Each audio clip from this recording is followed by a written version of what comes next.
Okay. Recording शुरू हो गया। जी जी धीरेन्द्र,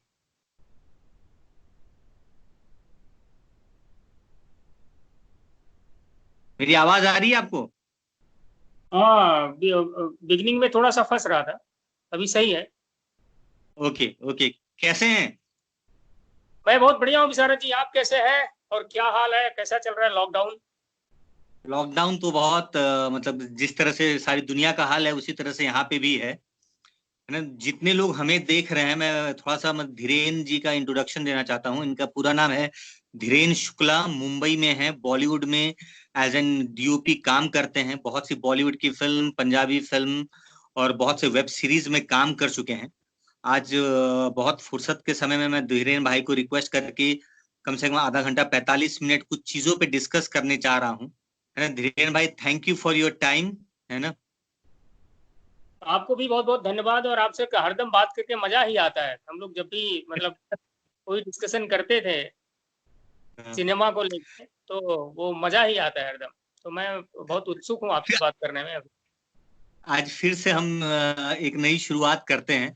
धीरेन भाई, मैं तो जानता हूं, मैं चाहता हूं कि लोगों को भी पता चले कि आपने कैसे सोचा कि मैं फिल्म में आऊंगा और वो भी डिपार्टमेंट संभालूंगा, कैमरा डिपार्टमेंट। ये दिमाग में कैसे आया, जबकि बॉलीवुड सोचते साथ मतलब लोग ग्लैमर देखते हैं या तो एक्टर बनने की कोशिश करते हैं, है ना। तो आपने मतलब डिपार्टमेंट ही कैमरा क्यों चूज किया, या फिर कैसे मतलब फिल्म में आने का शौक चढ़ा? विशारद जी, अब इसका तो, अब जब स्टूडेंट लाइफ में हम लोग रहते हैं, मैं ग्रेजुएशन कर रहा था यहाँ गोरखपुर यूनिवर्सिटी से। तो उसी वक्त मेरे दिमाग में था कि यार ये एक ऐसे मीडियम से जुड़ा जाए कहीं। सॉरी, कुछ कॉल आ रहा था, मोबाइल मोबाइल पे तो कॉल आ रहा था, इसलिए थोड़ा सा डिस्टर्ब हुआ। तो जब मैं ग्रेजुएशन में था तभी ऐसा लग रहा था कि भाई मीडिया में कुछ तो काम करना है मुझे। मैं मतलब काफी इससे जुड़ना चाहता था, पता नहीं किस किस फॉर्म में जुड़ना चाहता था। एक्टर तो नहीं होना था, मुझे पहले से पता था। बट मेरा शुरू में रुझान था कि मैं डायरेक्शन में जाऊंगा, ऐसे करके मुझे मुझे लगता था। बट मैं साइंस का स्टूडेंट था, तो मुझे लगा कि यार पहले सिनेमाटोग्राफी सीखते हैं, क्योंकि मुझे बहुत डिफिकल्ट लगता था वो। कि मानो मैं डायरेक्टर हो गया तो मैं कैसे बता पाऊंगा कि मैं कैसे शॉट लूंगा और क्या करूंगा।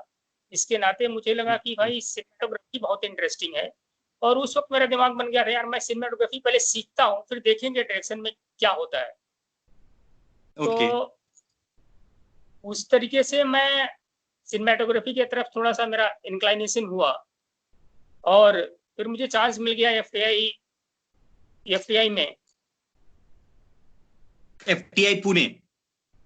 जी जी जी, film and television okay. Institute of India में। और मैं लकी था कि 2003 में मेरा एडमिशन हो गया वहाँ पे सिनेमाटोग्राफी कोर्स में। Post graduate diploma in cinematography करके एक कोर्स है एफटीआई में, तो उसमें मेरा एडमिशन हो गया। तो मैं बड़ा लकी मानता हूँ कि मुझे फिल्म स्कूल में जाने का मौका मिल गया कैमरा सीखने के लिए। करेक्ट। कैसा रहा तो फिल्म स्कूल का सफर कैसा था आपका? क्योंकि नॉन फिल्मी बैकग्राउंड से साइंस का स्टूडेंट डायरेक्ट जब फिल्म स्कूल में जाता है तो क्या क्या मतलब इनोवेशन आपको देखने को मिला? क्या क्या ब्लॉकेज जो था दिमाग का खुला वहां पे? मुझे तो पहले पता ही नहीं था कि ऐसा इतना इतना अच्छे तरीके से ऑर्गेनाइज पढ़ाई होता है फिल्म फिल्म को लेके। तो पहली बार तो मैं एफटीआई गया तो मैं तो मतलब मेस्मराइज्ड हो गया कि भाई ये कोई जगह है। मैं ऐसा कोई यूनिवर्सिटी अटेंड नहीं किया था लाइफ में। हम लोग तो बस वही गांव गिराव वाले यूनिवर्सिटी जो मतलब ऑन द ब्रिंक्स ऑफ ऐसे जगह है, तो वैसे यूनिवर्सिटी हम लोग अटेंड किए थे कि जहाँ टीचर एकदम वो वो पता नहीं ब्लैक पढ़ाई बोर्ड भी के आगे, होती है। या टीचर आके ब्लैक बोर्ड के आगे खड़े हो जाते हैं और हम बहुत दूर बेंच पे बैठे रहते हैं और उनका लेक्चर सुनते हैं और मतलब नोट डाउन कर लेते हैं और चले जाते हैं। कोई वन टू वन इंटरेक्शन नहीं होता है। बट जब एफटीआई में गया तो देखा कि भाई वहाँ के प्रोफेसर्स और हम लोग, ऐसा फील ही नहीं हो रहा कि हम वहाँ पे मतलब कोई ऐसा यूनिवर्सिटी वाला माहौल है जिसमें टीचर एकदम आगे खड़ा हो और हम उसको क्वेश्चन ही ना पूछ पाए और वो अपना लेक्चर दे के चला जाए, हम अपने अपने तरीके से अपना उनका लेक्चर समझ लें। वहां तो एक अलग ही माहौल था, वो जो गुरु शिष्य वाली परंपरा है कि मतलब ऐसा लगता है फैमिली है वहां पे। मतलब आप अपने ऐसे मतलब फैमिली मेंबर के साथ बैठे हो और कोई भी क्वेश्चन पूछ लो, और वो मतलब इन एंड आउट, मतलब जिंदगी से लेके सिनेमा तक का सब कुछ वहां बात होता था। तो जाके वहां पे दिमाग खुला कि भाई ये एक जगह है, मतलब ये सबको यहाँ पे आना चाहिए, ऐसा ऐसा फीलिंग था कि भाई ये जगह सबको अटेंड करना चाहिए। तो बड़ा रेयर अपॉर्चुनिटी था, और मैं बहुत बहुत थैंकफुल हूँ मतलब गॉड को कि मुझे ऐसा एक जगह मिला जहाँ पे मैं कुछ सीख पाया। कितने साल थे आप एफटीआई में? एफटीआई में मैं था 2003 से लेकर 2007 तक है, 2007 3 साल। तक। तो ऑलमोस्ट 4 साल डिप्लोमा आते आते 4 साल लग जाता। बड़ा अच्छा मेरा बैच बड़ा अच्छा था, बड़ा रेगुलर निकल गया था। तो 2003 से लेकर 2007 तक का हमारा डिप्लोमा आ गया था लास्ट। ओके। और सिनेमा को लेकर जो देखने का नजरिया था कितना चेंज हो गया 4 सालों में? अब मुझे कहेंगे तो मेरे लिए तो आमूल परिवर्तन था। मतलब मैं तो कभी वर्ल्ड सिनेमा, हम तो हरदम बॉलीवुड देखने वाले लोग थे। ठीक है, हम तो गोविंदा का फिल्म देखते थे, मिथुन चक्रवर्ती, अमिताभ बच्चन की फिल्में ही देखा था मैंने तब तक। मैं मुझे याद है कि मैं इंग्लिश फिल्म में से मैं टाइटेनिक खाली देखा था अपने लाइफ में, एफए जाने से पहले। ओके। इंग्लिश फिल्म जब ये फिल्म इंस्टीट्यूट गए तो देखे भाई, हम तो ल्यूमियर ब्रदर्स का जो साइलेंट फिल्म था उससे लेके और पूरा वर्ल्ड सिनेमा, जहाँ फ्रेंच है, हंगेरियन सिनेमा है, रशियन है, तारकोस्की की फिल्में हैं, ठीक है, और ईस्टर्न यूरोपियन सिनेमाज। तो हमें पता चला कि भी ऐसे ही फिल्म, जापान का फिल्म, ठीक है, तो ईरानियन फिल्म्स। तो वहां जाके पता चला कि भाई इतना ऐसा ऐसा भी फिल्म बनता है, फिल्म ऐसा भी और ये होता भी है। और ऐसे ऐसे मतलब इस तरीके का सिनेमा का लैंग्वेज है कि डिफरेंट डिफरेंट कंट्री में डिफरेंट डिफरेंट लैंग्वेज है। मतलब ऐसा ऐसा इश्यूज पे फिल्म बन सकता है करके पता ही नहीं था। हमें तो लगता था कि सिनेमा तो खाली मतलब बस मनोरंजन वाला ही है, जिसमें गाने होते हैं और हीरो होता है, विलेन होता है, और लास्ट में एक रेजोल्यूशन हो जाता है। तो उस टाइप का ये था। हमें पता ही नहीं था कि भाई डॉक्यूमेंट्रीज भी बनते हैं, अच्छे अच्छे डॉक्यूमेंट्रीज हैं कि जहाँ मतलब सोशल इश्यूज के पे फिल्में हैं, फार्मर्स का इश्यूज को लेके फिल्म है, स्टूडेंट रिवोल्यूशन को लेके फिल्म है, या बहुत आर्ट कल्चर पेंटिंग इनको लेके भी फिल्म होता है करके तो आइडिया ही नहीं था।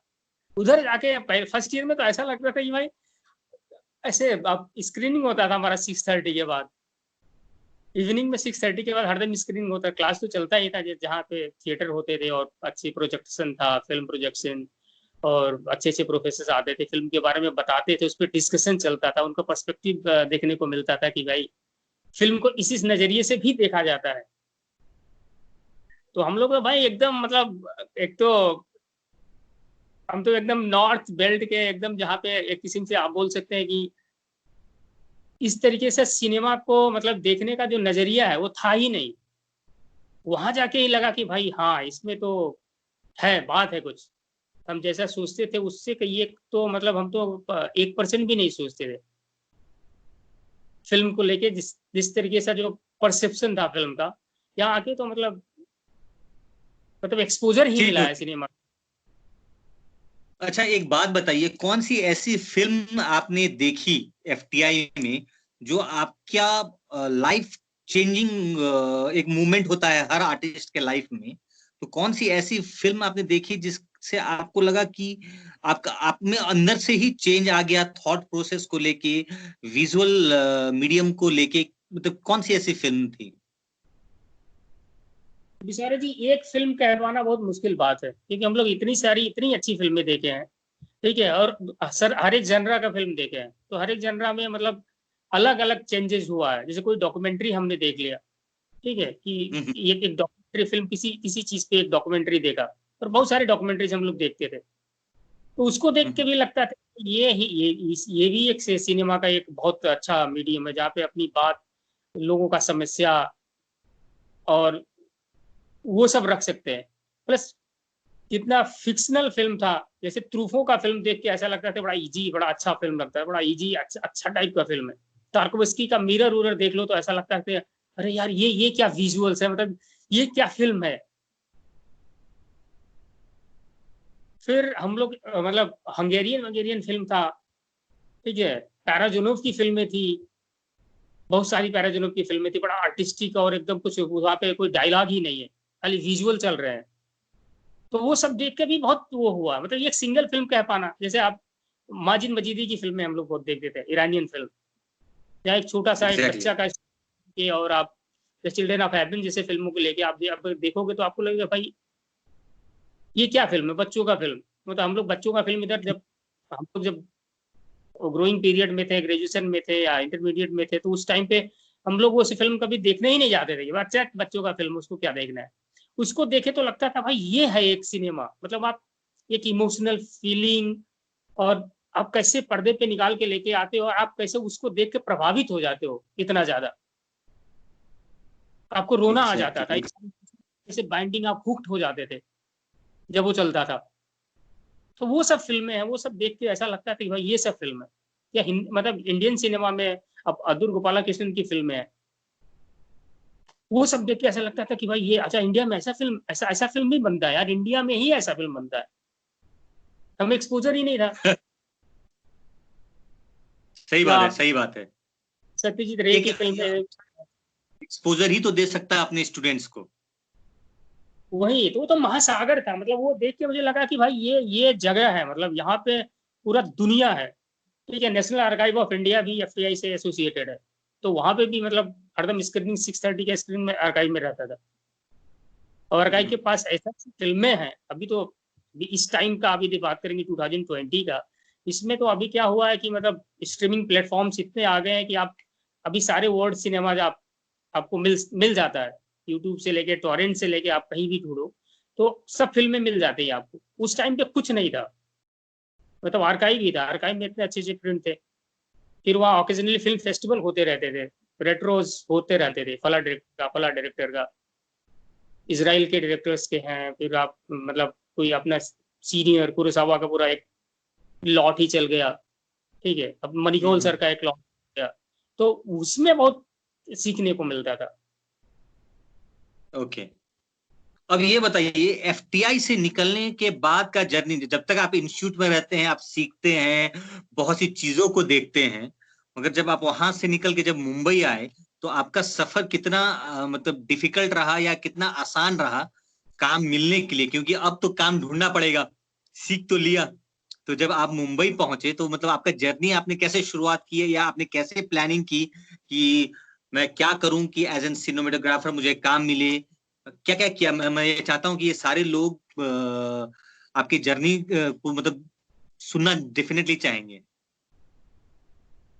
देखिए, फिल्म स्कूल में जब रहो तब तो एकदम हरदम रहता कि भाई कैसे सीखूं, क्या क्या सीखूं, और ऐसा रहता। बड़ा हम लोग क्रिटिसाइज भी करते हैं बड़े बड़े अपने सीनियर्स के वर्क, बड़ा ऐसा फिल्म।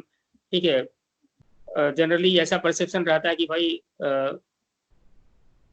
ऐसा कॉमर्शियल सिनेमा बड़ा अच्छा, मतलब ऐसे ही बनता रहता है, और काम तो हम्म। कमर्शियल में ही करना है सबको, आके बम्बई ही, पूना से नजदीक बम्बई ही पड़ता है, और पहले शुरू से ही था बॉम्बे ही जाना है। और फिल्म इंस्टीट्यूट में अपना डिप्लोमा का शूट हो जाता है, और डिप्लोमा रिलीज होने तक उसमें मतलब सिनेमाटोग्राफर तो पहले निकल जाता है, डिप्लोमा बनता रहता है, मतलब उसमें हम्म। उनका काम चलता रहता है, म्यूजिक व्यूजिक वो सब निकलते निकलते शूटिंग से और डिप्लोमा रिलीज तक ऑलमोस्ट वो 1 साल मेरा लग गया था, मतलब लग ही जाता है सबका 1 साल। ओके। तो मैं ऐसे ही था, इंस्टीट्यूट में ही था डिप्लोमा शूट करने के बाद। और थोड़ा डर तो लगता था कि बम्बई जाने के बाद पता नहीं क्या होगा, बट क्या था कि वो सीनियर्स अपने, वो जितने सारे बड़े सीनियर्स थे वो बॉम्बे से इंस्टीट्यूट आते रहते थे, तो उनसे काफी कुछ सीखने को पहले ही मिल जाता था कि भाई थोड़ा हम्म। इंस्टीट्यूट जैसा काम नहीं रहेगा वहाँ, थोड़ा मतलब ये स्कूल तो फिल्म स्कूल तो है नहीं, कोई सिखाएगा नहीं। और टेक्निकली जितना सीखना था, एस्थेटिकली जितना सीखना था एफटीआई में, तो वो मतलब बहुत ज्यादा सिखा देता है जितना एक आदमी को सीखना चाहिए। बाकी तो आपका मतलब सीखने वाला प्रोसीजर है, तो आप बाकी सीखते रहो, और हरदम सीखना ही है। मतलब हरदम नया नया प्रॉब्लम, नया नया चीज आता ही रहता है, तो आपको खुद तो सीखना ही रहता है, बट इंस्टीट्यूट इतना आपको सिखा देता है कि आपको जो इंटरनल डर नहीं रहता है किसी इक्विपमेंट को लेके, किसी मतलब ऐसी चीज को लेके, कोई ऐसा अंदर झिझक नहीं रहता है। इधर आके यही एग्जैक्टली। रहता है कि तुम लोगों से डील करोगे कि भाई एक डायरेक्टर से हम्म। कैसे मिलना, पर्सनल डायरेक्टर, या इतना पैसा वैसा लगता है। इंस्टीट्यूट में रहो तो पैसे वैसे का कोई पहला बात नहीं रहता है, हमें कैन मिलता आपका रहता है, हमें मिलता रहता है। और अपने जो डायरेक्टर होते हैं सब फ्रेंड्स होते हैं, तो जिसमें आप थोड़ा सा ही नहीं होता है, आप कुछ इन एंड आउट बात कर सकते हो उनसे, यार ये अच्छा नहीं लग रहा है, चल ऐसा कुछ करते हैं, या वो ऐसा बोलेगा, वो मेरे को कुछ बोल देगा कि भाई ये अच्छा नहीं लग रहा है यार, तो और बढ़िया कुछ करते हैं। तो बड़ा म्यूचुअल सा एक फैमिलियर, मतलब फैमिली वाला डिसीजन रहता है वहाँ पे। बट यहाँ पे इंडस्ट्री में आके तो ऐसा है नहीं भाई, आप नए जगह जा रहे हो, नए लोगों से मिलना है, फिर वहाँ उनका ऐसा स्टेक रहता है, पैसे का स्टेक रहता है, कितना बजट है उसमें, और आप ऐसे मतलब लेजरली काम नहीं कर सकते हो यहाँ पे, आप टाइम फ्रेम है, टाइम बाउंड है। इंस्टीट्यूट में टाइम का उतना ज्यादा वैल्यू नहीं रहता था, हम लोग जब तक एक कोई फ्रेम अच्छा नहीं ठीक नहीं कर लेते हैं, कोई अच्छा परफेक्शन नहीं हो जाता, तब तक रोल ही नहीं होता था कैमरा। यहाँ पे तो ऐसा है नहीं, एक एक मिनट बहुत तो वो तो एक डर था। बट मेरा लकली मेरा ये हुआ था कि मेरे एक सीनियर थे सोमक मुखर्जी, तो मैं डिप्लोमा शूट करके बैठा हुआ था, एक दिन आए, वो एक फिल्म कर रहे थे सुभाष जी के साथ, सुभाष घई जी के साथ, ब्लैक एंड व्हाइट। तो बोले तू मुझे चलेगा असिस्ट करे, कैंटीन में ही बात है, कैंटीन बैठे तो आए और बोले कि तू, मैं एक फिल्म कर रहा हूँ, तू करेगा? तो मुझे बड़ा अच्छा लगा यार कि चल बहुत बढ़िया, इससे अच्छा अपॉर्चुनिटी क्या है। मैं ढूंढ ही रहा था बॉम्बे आने की, कोई आइडिया ही नहीं था कहाँ जाके कहाँ रहूंगा यार, पता नहीं कैसे होगा क्या होगा। तो वो बोले कि चल, तो उनके साथ मैं चला आया। तो उस फिल्म तो उनसे काफी कुछ सीखने को मिला कि भाई कैसे काम किया जाता है, इंडस्ट्री में कैसे काम किया जाता है, क्या होता है, कैसे हो। तो एक बड़ा अच्छा सा था कि भाई मैं आ गया तो एटलीस्ट यहाँ बॉम्बे में आके स्टेप इन करने का एक जगह मिल गया था मुझे वो।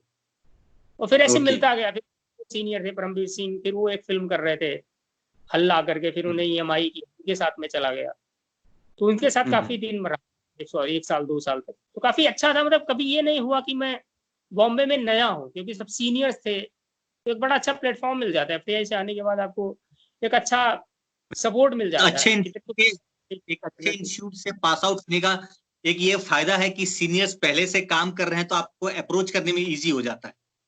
बहुत बहुत इजी, बहुत इजी, बहुत इजी रहता है। मतलब फिर उसके बाद में जब आप इंडिपेंडेंट काम करने लगो, फिर उसका एक अलग मतलब वो है। बट फाइनली हर कोई पहला इंडिपेंडेंट मैं एक फिल्म कर रहा था, वो बना ही नहीं, बहुत दिन तक 9 महीने तक हम लोग काम किए, बहुत रेकी वो किया, बड़ा बड़ा अच्छा था कि हो जाता वो फिल्म।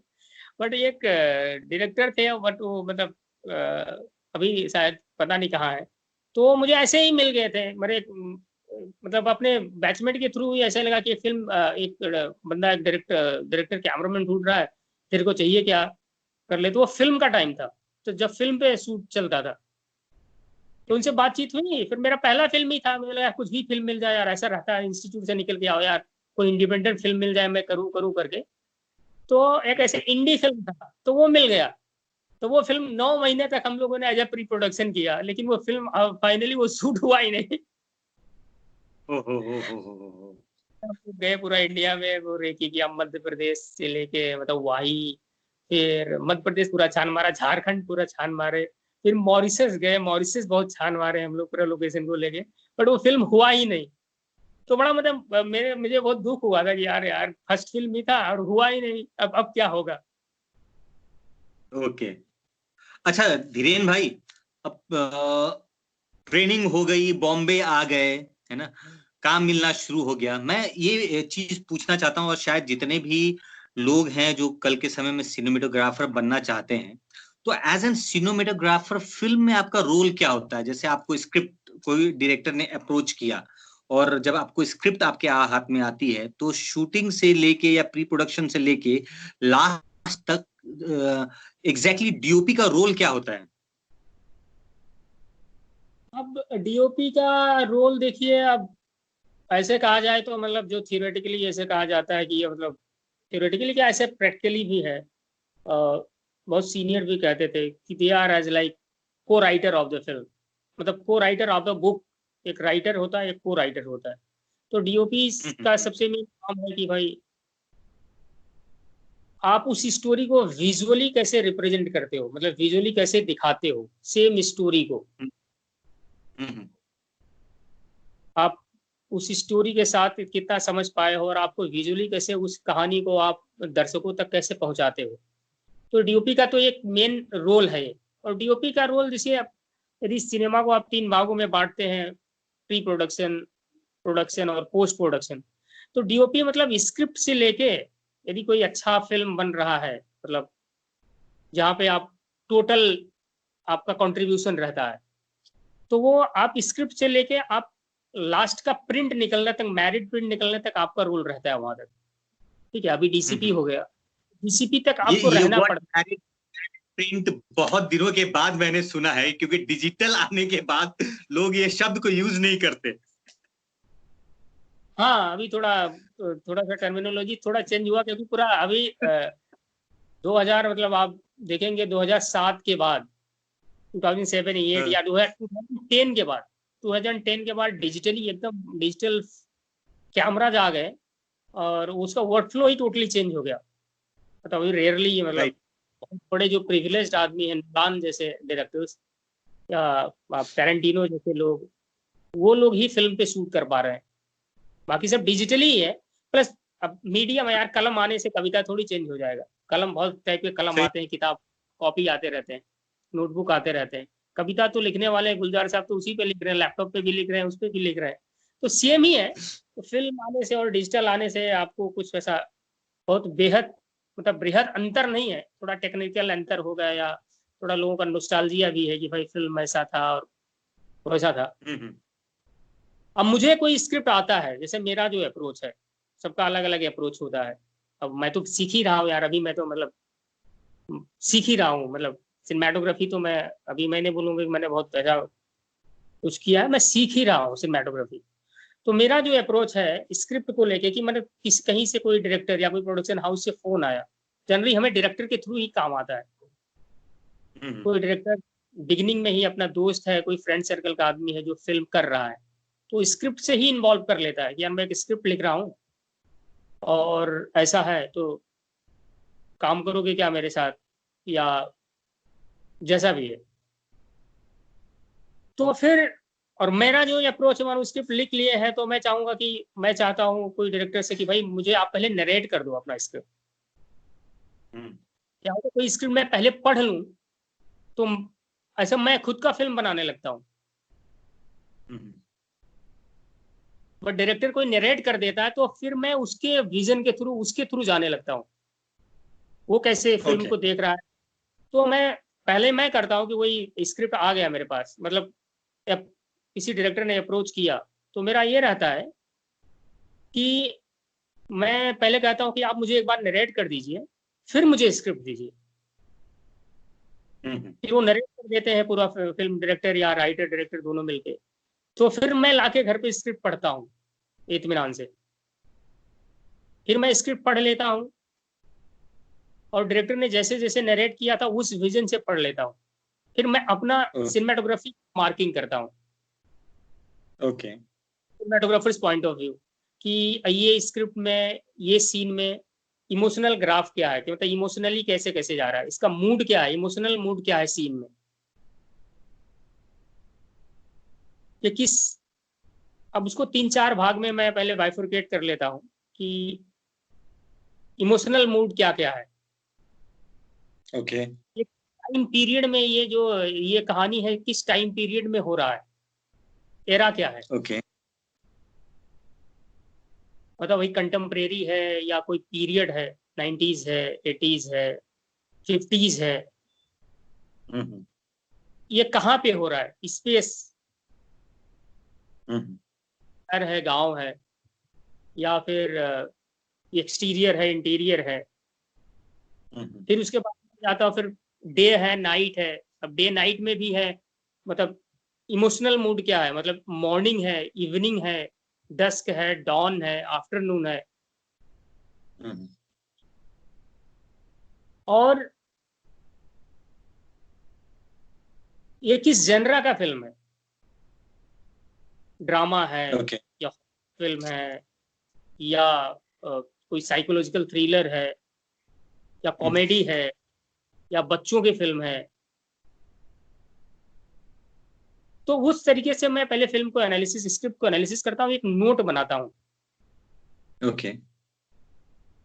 इसमें मूवमेंट क्या हो सकता है, क्या क्या मूवमेंट हो सकते हैं, लाइटिंग का क्या क्या मूड हो सकता है, और मूड बनाता हूँ फिर मैं डायरेक्टर के साथ जाके फिर से मिलता हूँ, ओके। ताकि डायरेक्टर का खाली इमेजरी विजन क्या, विजुअलाइजेशन वाला क्या है, वो कैसे सोच रहे हैं, हम्म। कैसे सोच रहे हैं, वो कैसे लेके जाना चाहते हैं, कि मतलब वो उसमें वो कैसा कैमरा मूवमेंट कैसा सोच रहे हैं, हम्म। या वो उसमें उस फिल्म में उनका मतलब मूड कैसा है उनका, वो कैसा देखना चाहते हैं, फिल्म को विजुअली कैसे देखना चाहते हैं, कंट्रास्ट वाइज कैसा रहेगा, कैरेक्टर कंट्रास्ट कैसा रहेगा, ठीक है, हम्म। विजुअल कंट्रास्ट कैसा रहेगा। तो हम लोग का म्यूचुअल डिस्कशन मैं करना चाहता हूँ मेरे डायरेक्टर के साथ, कि भाई मैं ऐसे सोच रहा हूँ, वो कैसा सोच रहे हैं, विजुअल, स्पेशली विजुअली, कि फला सीन में ओके। मैं ऐसे हम्म। कि इसमें स्टैटिक फ्रेम हो सकता है, इसमें आप मूवमेंट यूज कर सकते हैं, ट्रैक एंड ट्रॉली वाला मूवमेंट हो गया, या हैंडल्ड हो गया, मतलब करेक्टर के साइकोलॉजिकल स्टेट के अनुसार, फिर उनका क्या है, मतलब डायरेक्टर का क्या रिएक्शन उस चीज को लेके। तो ये डिस्कशन मैं पहले करना चाहता हूँ। आपके लिए क्या इजी होता है कि डायरेक्टर अपने पॉइंट ऑफ व्यू को जितना शेयर करे सिनेमेटोग्राफर के लिए इजी होते चला जाता है, या क्या है? यदि डायरेक्टर शेयर कर देता तो बहुत इजी हो जाता है, फिर हम उस डायरेक्टर के विजन में उसमें उसमें मतलब एकदम कंसाइज हो जाता है, काम करना बहुत इजी हो जाता है, कि अच्छा हाँ, director is thinking like this, तो हम उसमें एकदम फोकस कर जाते हैं, उनके विजन पे फोकस कर जाते हैं, फिर उसको पॉलिशिंग करना चालू कर देते हैं, कि अच्छा अच्छा ये ऐसे हो हम्म। सकता है, उन्होंने ऐसा बोला था, हम्म। तो इसको हम और इसमें और ऐसा कर सकते हैं। हम्म। और लाइटनिंग करते समय जब आप सेट पे होते हो तो डायरेक्टर का जो जो लाइट वगैरह है जो आप मार्किंग करके जब जाते हो, तो डायरेक्टर का कितना रोल रहता है कि मुझे इस तरह का लाइटनिंग चाहिए या क्या चाहिए, है ना? मतलब क्या होता है, मतलब दोनों के बीच में, मतलब डायरेक्टर और सिनेमेटोग्राफर के बीच का जो कोऑर्डिनेशन है वो क्या है? अब अलग अलग डायरेक्टर का अलग अलग अप्रोच रहता है, जैसे कोई कोई डायरेक्टर होते हैं वो बता देते हैं कि ये मैं ये ऐसे मूड में सोच रहा हूँ, हम्म। ठीक है, ये ऐसा मूड है, हम्म। तो वो ओवरऑल उस पे बता देते हैं, कि मतलब स्टोरी वाइज वो बता देते हैं एकदम, कि मेरे यार मैं देखो ऐसे ऐसे ऐसा मूड सोच रहा हूँ, इस स्पेस में, हम्म। इस स्पेस में ऐसा मूड सोच रहा हूँ, इस कैरेक्टर का ऐसा मूड है। तो एज ए सिनेमेटोग्राफर फिर मैं उसके अनुसार लाइटिंग मतलब डिजाइन कर लेता हूँ। ओके। कोई हॉरर फिल्म है, या कोई ड्रामा ही हम्म। फिल्म है, या character ऐसा है कि जो बहुत बेडरूम में है, बड़ा दुखी है, उन्होंने हम्म।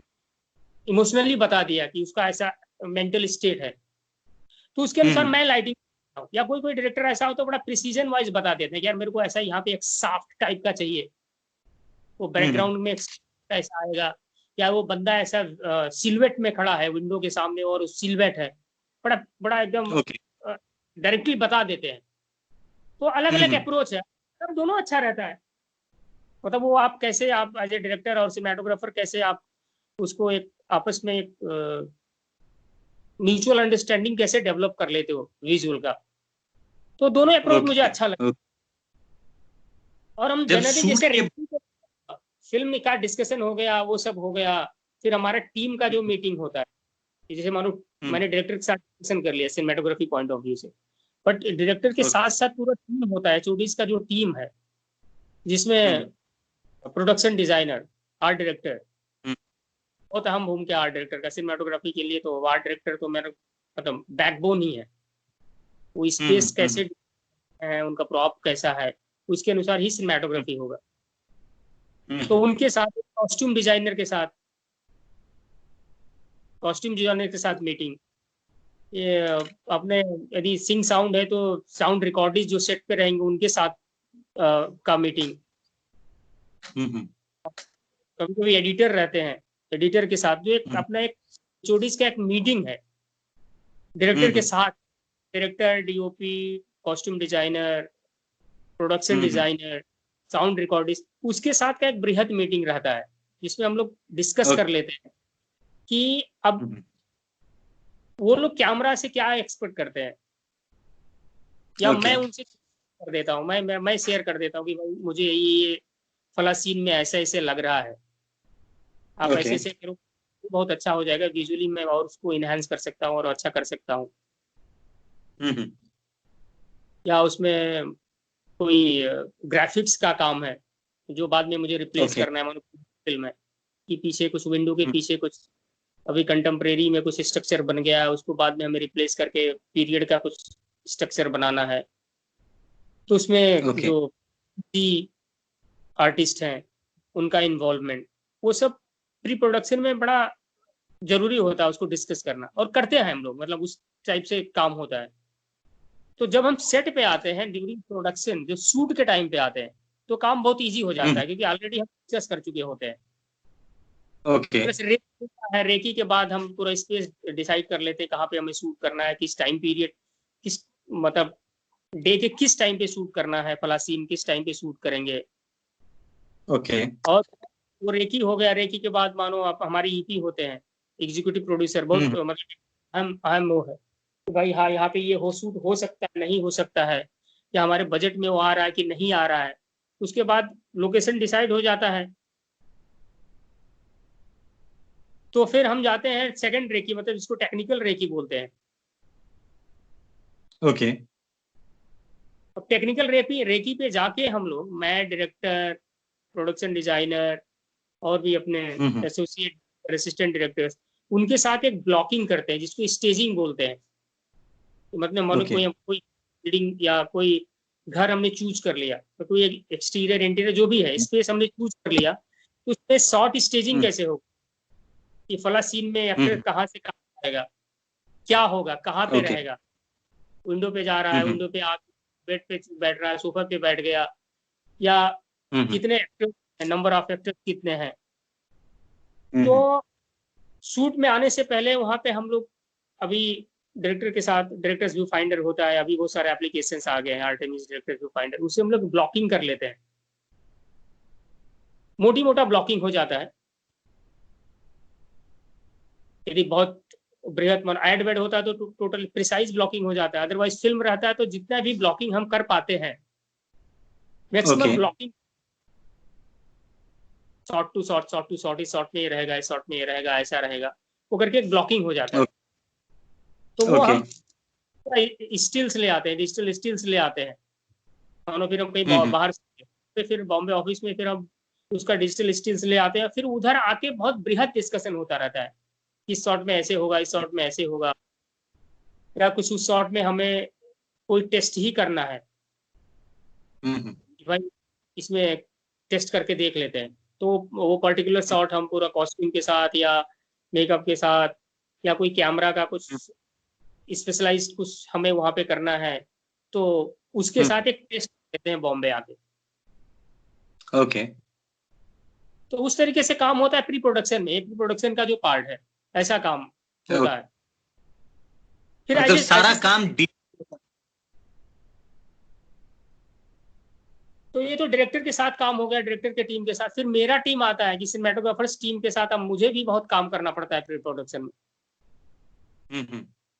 कि भाई पूरे टीम के साथ मिलो, फिर डायरेक्टर के साथ जो डिस्कशन हुआ रहता है कि भाई इस सीन में ऐसे ऐसे होने वाला है, ये कैसे हम दे सकते हैं, मतलब जो हमारे यदि बजट कंस्ट्रेंट तो उस बजट में सबसे अच्छा काम कैसे हो सकता है, या इसको कैसे अचीव किया जा सकता है। तो जो भी टीम मेंबर्स हैं, मेरे सिनेमेटोग्राफर्स के टीम मेंबर है, मेरा फोकस पुलर, मेरा गैप, मेरे असिस्टेंट्स, उनके साथ मिलके एक डिस्कशन होता है, ब्रेड डिस्कशन, कि भाई हमें ये लाइट लगने वाला है। अभी तो ये भी हो गया है कि भाई आप पूरा लाइट उठा के तो नहीं ले जा सकते, उसमें हो जाता है कि मानो आप पूरा लाइट लेके गए तो पूरा बजट कंस्टेंट हो जाता है। तो पार्टिकुलर सीन में क्या क्या लगने वाला है, क्या क्या इक्विपमेंट लगने वाला है, तो हम पूरा सीन वाइज डिवाइस कर लेते हैं कि इस सीन में क्या क्या लाइट लगने वाला है, उस सीन में उसमें क्या क्या और टेक्निकल इक्विपमेंट लगने वाला है, मानिए क्या क्या मूवमेंट इक्विपमेंट लगने वाला है, जी स्टेडी कैम,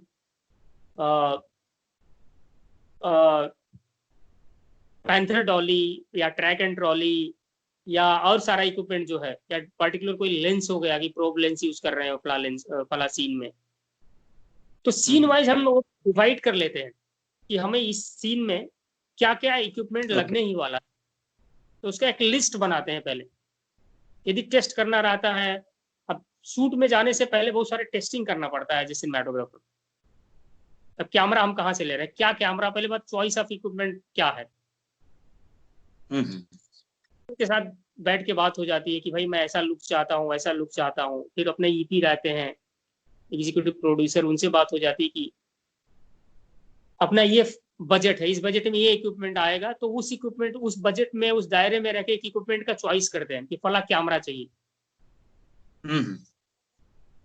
अभी डिजिटल कैमरा में से बहुत सारा कैमरा आ गया, क्या कैमरा चाहिए, हमारे बजट में क्या कैमरा आ रहा है, या एस्थेटिकली कौन सा कैमरा हमें चाहिए। एज ए डायरेक्टर का जो मांग है, एज ए सिनेमेटोग्राफर हम लोग चाहते हैं कि भाई सबसे अच्छा कैमरा यूज हो हरदम। मतलब सारे सिनेमेटोग्राफर्स का यही रहता है कि सबसे अच्छा कैमरा क्या यूज हो सकता है इस फला उसके लिए, जो इमेजरी क्वालिटी बहुत अच्छा है उससे, तो उसमें हम चूज करते हैं। बहुत सारे कैमराज हैं, फिर कोई रेड यूज करता है, कोई एलेक्सा यूज करता है, फिर अभी बहुत सारे और कैमराज आ गए हैं, सोनी के कैमराज हैं, कैनन के हैं।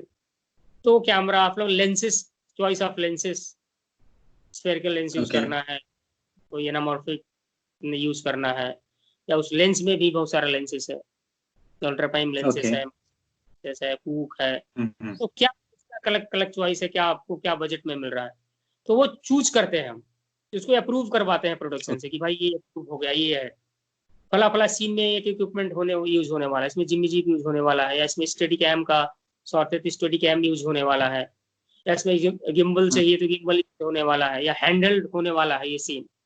तो पूरा वो डिस्कस हो जाता है। इसको स्पेशल चीज है सीन में यूज होने वाला है कि रेन है, ओके, या डे में रेन है, नाइट में रेन है।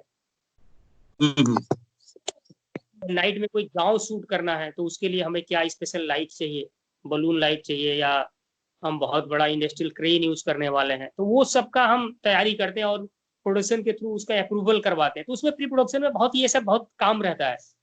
फिर हम कैमरा टेस्ट करते हैं, जब ये सब हो गया, अप्रूव हो गया, तो फिर हम जाके जहाँ से कैमरा वेंडर है वहां से कैमरा अप्रूव करवाते हैं। शूट में जाने से पहले कैमरा होता है, लेंस का पूरा टेस्ट करते हैं कि भाई इक्विपमेंट्स सेट में जाने से पहले पूरा टेस्ट कर लो, उसका मार्किंग कर लो। ओके, तो वो प्री प्रोडक्शन में एक टेस्टिंग हो जाता है, फिर हम जाते हैं ऑन सेट। ओके, अब प्री प्रोडक्शन में तो बहुत सारा बात और बहुत सारा चीज क्लियर हो ही जाता है, शॉर्ट डिवीजन हो जाता है हमारा। तो अब सेट पे हम लोग जाते हैं एज ए सिनेमेटोग्राफर, मतलब मैं एज ए सिनेमेटोग्राफर बात कर रहा हूँ।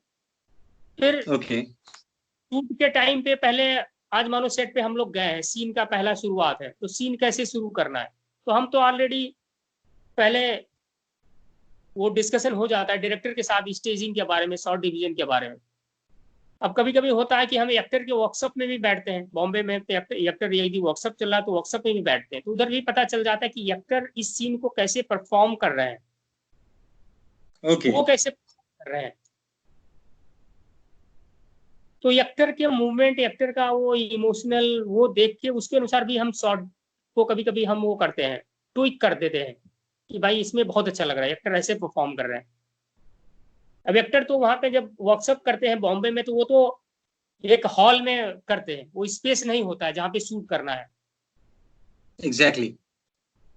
जब एक्टर आते हैं तो हमारा कोशिश ये रहता है कि हम एक्टर को पहले बुला लें बिगिनिंग ऑफ शूट, जैसे शूट शुरू होने से पहले हम चाहते हैं कि एक्टर एक बार आ जाए, और जो वर्कशॉप में किया था ये प्योर स्पेस में आ जाए जहाँ पे ये सीन होने वाला है।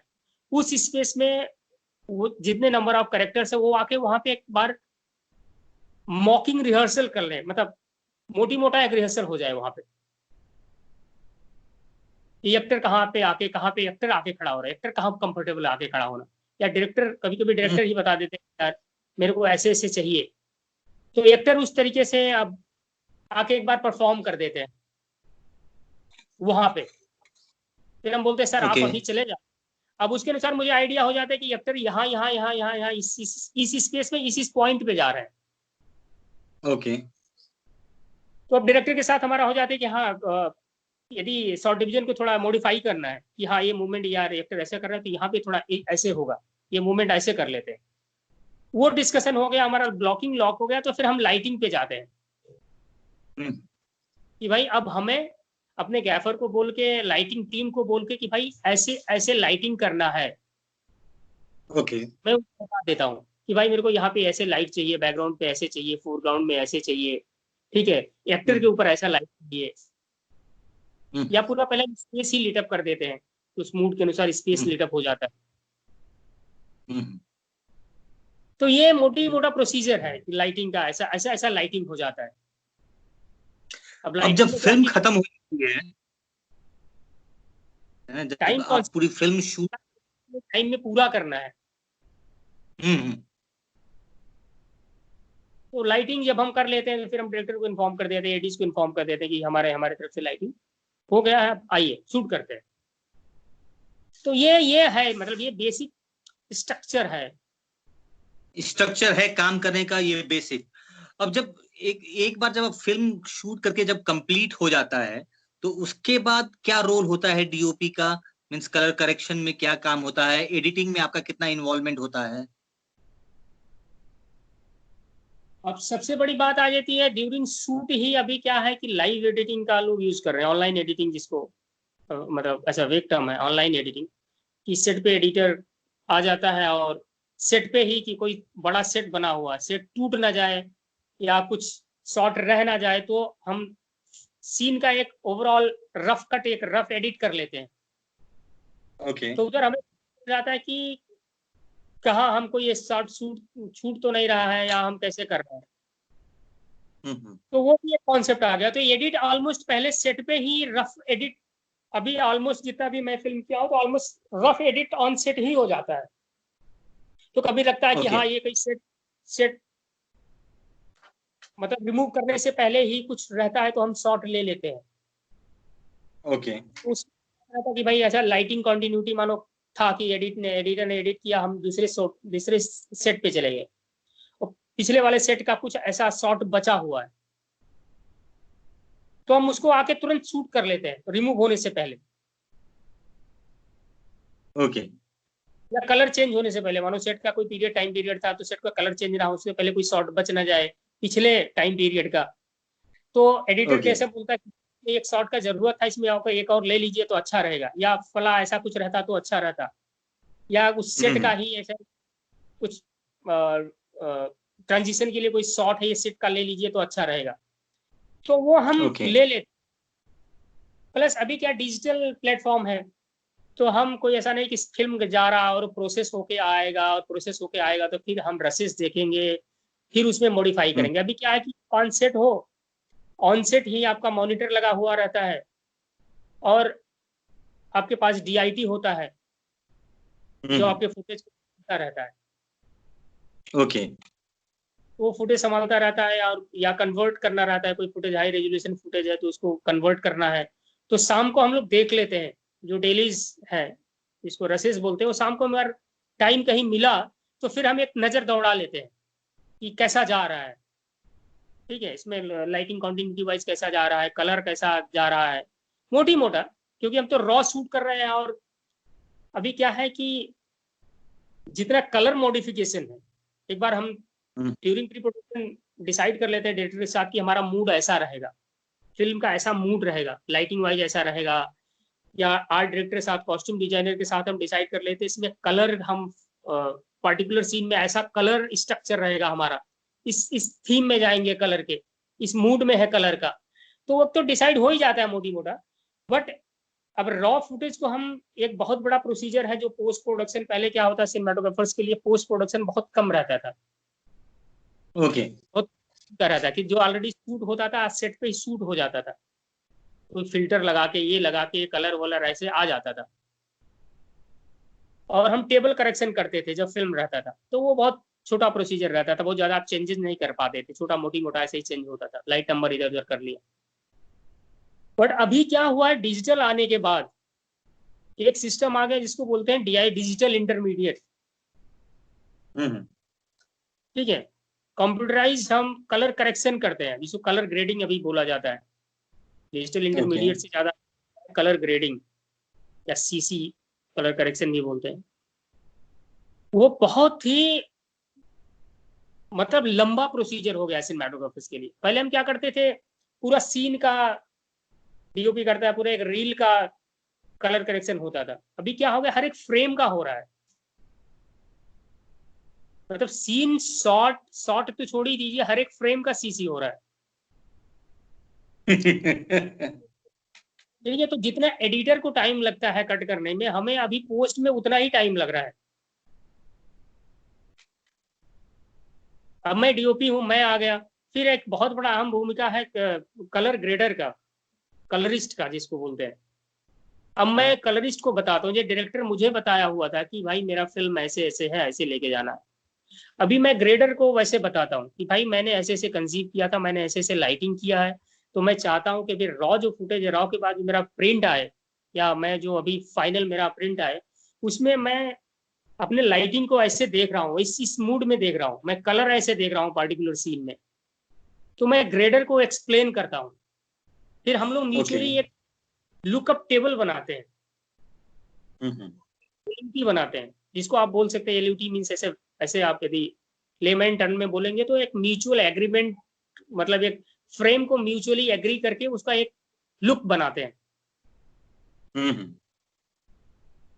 ठीक है, मैंने कुछ बोला और उन्होंने बताया, मतलब कलरिस्ट ने बताया, और हमने एक म्यूचुअली एग्री किया कि ये फ्रेम हमारा अच्छा लग रहा है, हाँ ये सही दिखाते हैं, मतलब रफ विजुअल दिखाते हैं कि ये चीज दिखेगा, हाँ ये दिखेगा, प्लस हमको colour wise, contrast wise, light wise, ठीक है, frame wise, frame balancing wise, mood wise, हम एक फ्रेम तैयार कर लेते हैं।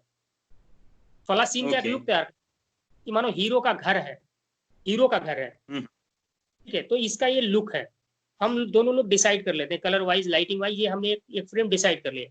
फिर हमें या ये अच्छा लग रहा है, नहीं लग रहा है, हम हीरो का घर ऐसे जाएंगे, या टाइम पीरियड है, मतलब हम मानो अभी कंटेम्प्रेरी 2020 में कोई फिल्म शूट कर रहे हैं और उसमें है कि 1970s का कुछ है, तो 1970s है, फिर हम फ्लैशबैक में 1970s में जाते हैं, फिर फॉरवर्ड में हम आते हैं 2020 में आते हैं, तो देखते हैं कि भाई ये 2020 का लुक ये रहेगा, 1970 का लुक ये रहेगा। तो हम एग्री कर लेते हैं कि हाँ ये 70s का लुक है, ये 20s का लुक है, ये 90 का लुक है, जो भी फिल्म में टाइम पीरियड आ रहा है। तो एक लुकअप टेबल बना लेते हैं, मोटी मोटा एक टेबल बन जाता है कि हाँ ये हो गया, ये 70 जैसे रहेगा, 60 जैसे है, 20 जैसे है, तो ऐसा लुकअप टेबल बनाते हैं, लुकअप टेबल बन जाता है। अब वो लुकअप टेबल के अनुसार पूरा शॉट बाय शॉट जो हम ग्रेड करते हैं, पूरा फिल्म, मैं सेटिस्फाई हो जाता हूँ उसको लेके कि हाँ ये बढ़िया हो गया। ग्रेडर भी अच्छा लगा, ग्रेडर को भी अच्छा लगा, कलरिस्ट को, कि हाँ सर ये बढ़िया हो गया, अच्छा करते हैं। फिर हम डायरेक्टर को बुलाते हैं, या कभी कभी इन बिटवीन ही बुला लेते हैं। कभी कभी डायरेक्टर लोग भी बहुत उत्सुक रहते हैं कि भाई आके देखते हैं, बताइए पहला सीन दिखा यार मेरे को, कैसा कैसा दिख रहा है, क्योंकि वो ऐसा सबका उत्सुकता रहता है ना, सबका मतलब कैसा लग रहा है, फाइनल में कैसा लग रहा है। कभी कभी होता है कि कोई ऐसा सीन बचा हुआ जहाँ विंडो पे हमें कुछ सीजी का वर्क था, तो हम तो मानो ग्रीन स्क्रीन लगा के शूट करो, डायरेक्टर को भी लग रहा है यार पता नहीं वो सर कैसा लगेगा, क्या लग रहा है, ठीक है। अब है, मतलब सीजी वर्क हट के आ गया, सीजी आ गया है, अब पूरा विंडो के पीछे कैसे दिखने वाला है वो आ गया है, या कभी कभी ग्रीन स्क्रीन लगाए रहते हो, कंप्यूटर है, फला सीन में कंप्यूटर यूज हो रहा है, या कुछ टीवी यूज कर रहे हैं जहाँ टीवी हम ऑन नहीं करते हैं और हम ग्रीन स्क्रीन लगा के उस कंटेंट हम चलाना चाहते हैं, तो डायरेक्टर को रहता है कि भाई उसमें क्या दिख रहा है, वो ऑल मिला के कैसा लग रहा है। अभी तो हम फ्रेगमेंटेड देख रहे थे पूरा इमेजरी को, अभी सब लगाने के बाद अब कैसा दिख रहा है, तो डायरेक्टर इन बिटवीन आके भी देख लेता है, एंड डायरेक्टर को दिखाने के बाद डायरेक्टर बोलता है हाँ ये अच्छा लग रहा है यार, just you guys carry on, मैं सेटिस्फाइड हूँ। तो वो पूरा लुक लेके हम लोग चलते हैं, या फिर कभी कभी कोई डायरेक्टर होता है बोलता है यार तू एक बार फर्स्ट तुम कर लो, फिर then show me the whole film, I want to see the whole film. तो फिर डायरेक्टर आगे वो देखते हैं, फिर वो बोलते हैं कि हाँ यार ये सही लग रहा है मुझे, या कोई चेंजेस है कि यार फला मूड में यार तुम थोड़ा ऐसा कुछ कर सकते हो क्या, या फ्लैशबैक में जा रहे हो तो इसको ओके। ब्लैक सकते हो क्या, या इसको थोड़ा मतलब move कर सकते हो, या कोई कलर चेंज कर सकते हो, या ब्लीच बाईपास जैसा कुछ लुक दे सकते हो क्या, ओके। या फला किया यार मेरे को बहुत कंट्रास्टी लग रहा है, वो जो मूड में थोड़ा ऑफ जा रहा है, तो मैं ऐसे सोच रहा था, सोच रहा था। तो वो कर लेते हैं। अब डायरेक्टर एग्री हो गया, डायरेक्टर को हमने दिखा दिया कि भाई हाँ ये अच्छा लग रहा है, डायरेक्टर ने अप्रूव कर दिया कि हाँ go go it's fine for me. अभी तुमको कुछ ऐसा ओके। लगता है तो कर लो, मेरे लिए अच्छा है। फिर हम एक ओवरऑल पूरा टेक्निकल टीम, जो बहुत क्लोज टेक्निकल टीम है, उसके साथ technical only and only for okay. Cinematic visual purpose के लिए। अभी इसमें म्यूजिक, क्योंकि आप ग्रेडिंग रूम में जाते हो तो खाली विजुअल चलता है, कोई साउंड नहीं रहता है। तो हम पूरा विजुअली, मतलब अपने प्रोड्यूसर है तो प्रोड्यूसर के साथ, या एग्जीक्यूटिव प्रोड्यूसर के साथ, या क्रिएटिव प्रोड्यूसर, डायरेक्टर, मैं, मेरा सिग्नल लॉस।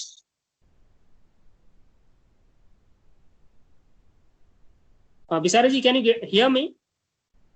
या I can hear you, I can hear you. थोड़ा सा सिग्नल का प्रॉब्लम था, अब सुनाई दे रहा है। तो मैं बोल रहा था कि जब एक बार डायरेक्टर ने सिग्नल दे दिया कि he is okay and he like it, या he has some changes, he has given the changes and we have done the changes, तो फाइनली जब हम सेटिस्फाई होते हैं और कलरिस्ट सेटिस्फाई हो जाता है और डायरेक्टर का चेंजेस इनकॉर्पोरेट हो जाता है, तो हम एक प्रीव्यू करते हैं, मतलब technical preview specially for cinematography purpose, जिसमें मैं, डायरेक्टर, प्रोड्यूसर, या कभी सम टाइम प्रोड्यूसर, तो एक हम फिर से प्रीव्यू रखते हैं। सब कुछ हो जाने के बाद, कलर करेक्ट के बाद सब कुछ सीजी वर्क लग जाने के बाद, वो लग जाने के बाद हम एक प्रीव्यू रखते हैं, फिर से देखते हैं फिल्म। चलो आप देखते हैं, कुछ गैप भी ले लेते हैं हम लोग, कलर करेक्शन करते हैं, आप वो सेचुरेटेड हो जाते हो, आपको लगता है बड़ा अच्छा है, तो फिर गैप ले लेते हैं कि 3 दिन 4 दिन या 1 हफ्ते का गैप। उसके बाद फिर से प्रीव्यू करते हैं, अच्छा चल फिर से देखा जाए क्या क्या लग रहा है, अब क्या लग रहा है। कहीं आपको होता है ना क्योंकि आप किसी कुएं के अंदर हो और कुएं के अंदर से ही सब कुआं देख रहे हो, तो आपको वही अच्छा लगता है, वही दुनिया अच्छा लगता है। कलर करेक्शन ऐसा रहता है भी, डीआई स्टूडियो ऐसा रहता है कि चारों तरफ एक खाली स्क्रीन रहता है, आप अंधेरे में बैठ के कलर करेक्शन करते रहते हो, आप 2 लोग बैठ के, डीपी और कलरिस्ट, आपको बड़ा अच्छा लगता है। बट आप कुछ गैप करके आओ ना, मानो 3 दिन के गैप करके आप फिर से वही आप देख रहे हो, तो आपको लगता है अरे यार क्या कर दिया यार, बहुत ही खराब लग रहा है, ऐसा बहुत खराब लग रहा है, मजा नहीं आ रहा है इसमें, फिर से करो। तो फिर से एक बार हम देख के करते हैं। तो वो गैप करके हम टेक्निकल रिव्यू कर लेते हैं, कलर करेक्शन और लाइटिंग के पर्पज से। उस वक्त भी अच्छा लग गया कि हाँ, लग गया कि हाँ नहीं यार बढ़िया है, बहुत ज्यादा चेंजेस मत कर, मसाले पे मसाला डालते जा रहे हो, पूरे सब्जी को रुइन कर देते, कभी कभी होता नहीं, ओवरडू हो जाता है, तो वो उसमें पता चल जाता है कि यार ये अच्छा है, रहने दो यार, सबको अच्छा लग रहा है यार, रहने दो, अच्छा बढ़िया लग रहा है, रहने दो, जस्ट लॉक इट। तो वो फाइनल लॉक हो गया, मतलब विजुअली लॉक हो गया, सिनेमेटोग्राफर्स के पॉइंट ऑफ व्यू से लॉक हो गया। ओके। फिर अच्छा, एक फाइनल बात बताइए कि जब एक स्क्रिप्ट आती है और कलर करेक्शन करके जब फिल्म फाइनल होता है, तो एक सिनेमेटोग्राफर को कितना टाइम लग जाता है? मतलब बॉलीवुड फिल्मों में मतलब कितना टाइम देना पड़ जाता है आपको? मतलब आपका कितना महीना, कितना दिन, है ना? शूटिंग तो चलिए 1-1.5 महीने का हो गया, वो तो देना ही है, प्री प्रोडक्शन देना ही है, कलर देना, तो ओवरऑल कितना टाइम लग जाता है? आप देखिए, प्रोडक्शन टू प्रोडक्शन ये बहुत डिफर करता है, बट जनरली जो है एज ए सिनेमाटोग्राफर, मेरा इन्वॉल्वमेंट प्री प्रोडक्शन में ऑलमोस्ट, यदि मैं 40 दिन का कोई फिल्म शूट कर रहा हूँ, तो मेरा प्री प्रोडक्शन का टाइम 3 महीना पहले तो मतलब प्री प्रोडक्शन चालू हो जाता है, at least as a cinematographer point of view में बोल रहा हूँ, मतलब डायरेक्टोरियल और प्रोडक्शन के हिसाब से तो और भी लगता होगा, बट मेरा जो इन्वॉल्वमेंट है मिनिमम 3 महीना पहले हो जाता है। जनरली मैं जो कोई फिल्म किया इन्वॉल्व, शूटिंग के 3 महीना पहले ही? हाँ, 3 महीना पहले ही, क्योंकि आप स्क्रिप्ट डिस्कस करते हो, मिलते हो, फिर आप रेकी पे जाते हो, फिर आप सेकंड टाइम टेक रेकी पे जाते हो, फिर अगेन डिस्कशन होता है, फिर आप उतना तैयारी करते हो, वो हो गया 3 महीना मिनिमम।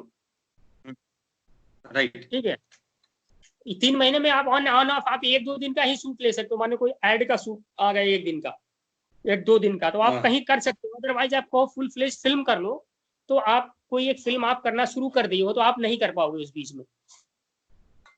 आपको बड़ा प्रोडक्शन है कि इंडी फिल्म में ही हूँ, तो इंडी फिल्म का जो है, या मैं बहुत मैसिव बजट वाला नहीं किया हूँ। मतलब जैसे पद्मावत टाइप का कोई फिल्म हो गया, या उससे बड़ा फिल्म कोई हो गया जो जिसका शूटिंग टाइम ही है ज्यादा, मतलब 200 दिन 300 दिन का कोई फिल्म है, तो उनका तो प्री प्रोडक्शन टाइम तो बहुत ही लगता है। But they take like 1 year और समथिंग और मोर देन दैट। जो मैं फिल्म करता हूँ उसका मैं बता रहा हूँ, एटलीस्ट 3 महीना मिनिमम चाहिए होता है प्री प्रोडक्शन के लिए। प्री के लिए हाँ, मतलब 40 दिन का आपका शूट है तो मैं बात कर रहा हूँ।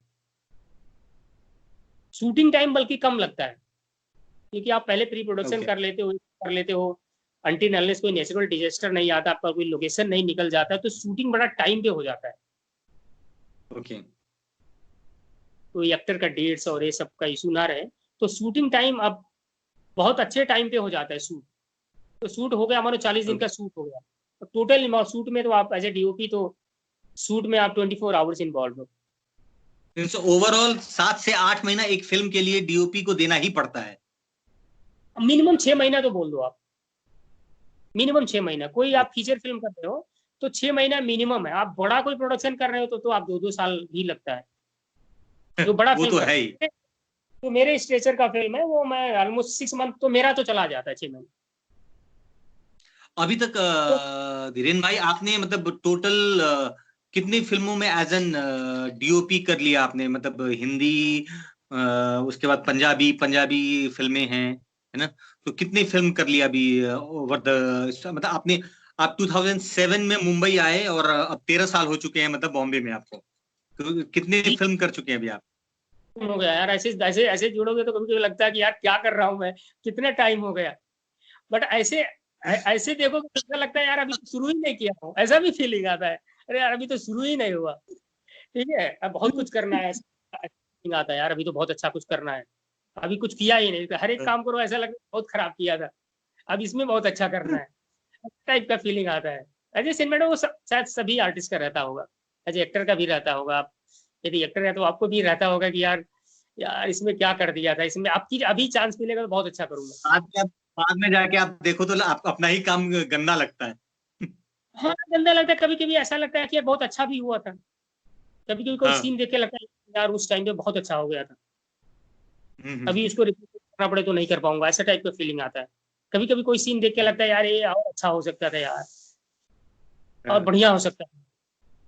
और फिल्म वाइज देखिएगा तो मैं तो पंजाबी में काफी फिल्में मैंने पंजाबी में भी किया, हिंदी में हो गया काफी फिल्म हो गया हिंदी में। काफी तो नहीं बोलूंगा, हिंदी तो अभी मैं मतलब मेरे को बहुत फिल्म करना है यार, मैं तो चाहता हूँ बहुत सी फिल्म करूँ।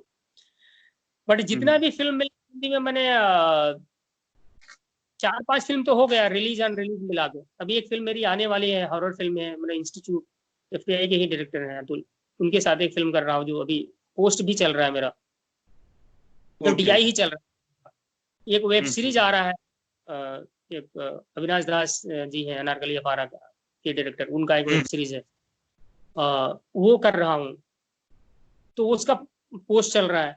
प्लस मेरी पंजाबी फिल्म अभी मैं लॉकडाउन से जस्ट एक दिन पहले, मतलब लॉकडाउन हो गया उसके एक दिन बाद मुझे पंजाबी फिल्म। मतलब मैक्सिमम मैं देख रहा हूँ कि मैक्सिमम जितने भी पंजाबी की सुपर हिट फिल्में हैं, मतलब उसमें मतलब आपके काम को मैं देख रहा हूँ बहुत।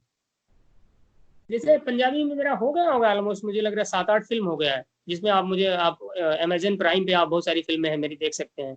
नेटफ्लिक्स पे फिल्म है, पंजाबी का फिल्म है बोल रहा हूँ, प्लस हिंदी का।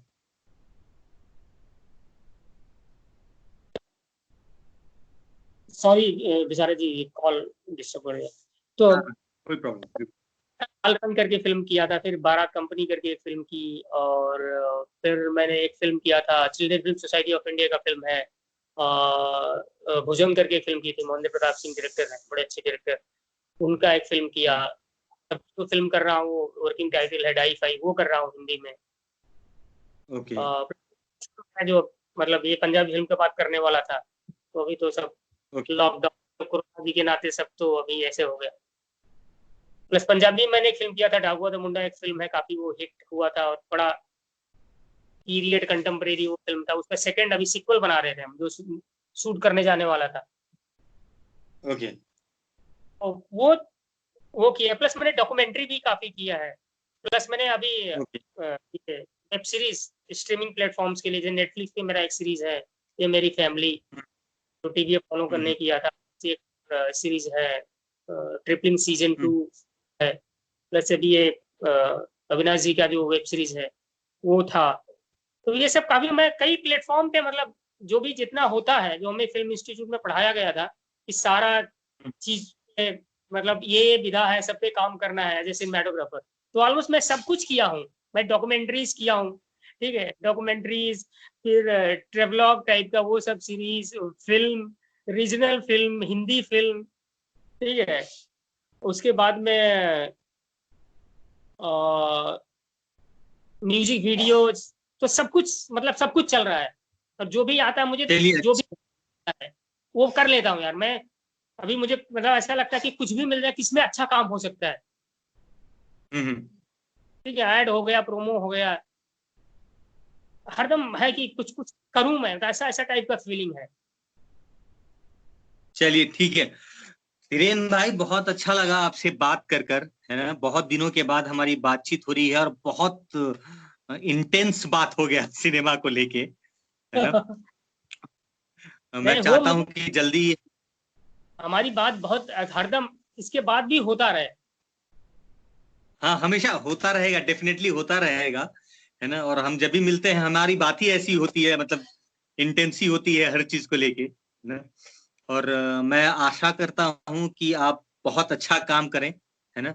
और मुझे बहुत अच्छा लगता है जब भी आपका कोई नया फिल्म का मतलब आप लिंक जब शेयर करते हो या कुछ करते हो, तो इसी तरह से आप काम करते रहें। और जल्दी मिलते हैं, अभी तो लॉकडाउन है, लॉकडाउन के बाद जल्दी मिलते हैं। और फिर से हम लोग कैफी कॉफी डे बहुत मिस कर रहा हूँ मैं, मतलब गोकुल मैं भी धाम का, बहुत, तो शायद वो भी हमें मिस मिस कर रहा होगा है ना। तो जल्दी जी जी मिलते हैं और फिर से हम डिस्कशन करेंगे जरूर। जी जी बिल्कुल। और बहुत अच्छा लगा आपसे बात करके। आपने मतलब सिनेमेटोग्राफी के बारे में बहुत दिनों बाद मतलब ऐसा चर्चा करने को मिल रहा है। और मेरा मतलब ऐसा ऑनलाइन रिकॉर्डिंग टाइप तो मेरा पहला है, तो मतलब मैं पता नहीं कैसे बोला बोला हूँ, आप देख लीजिए। नहीं, बट जो हो भी बोला ठीक। है आपने दिल से बोला है, और मतलब इसमें से कुछ भी मतलब एडिट नहीं होगा। तो चलिए धैर्य भाई, घर पे रहिए, स्वस्थ रहिए, और आशा करता हूँ कि लॉकडाउन के बाद सब कुछ नॉर्मल होगा और जल्दी हम मिलेंगे। लव यू ब्रदर, जी जी टेक केयर। बिल्कुल बिल्कुल। आप भी, आपको भी बहुत बहुत धन्यवाद और take care. Thank you sir. Thank you brother, thank you.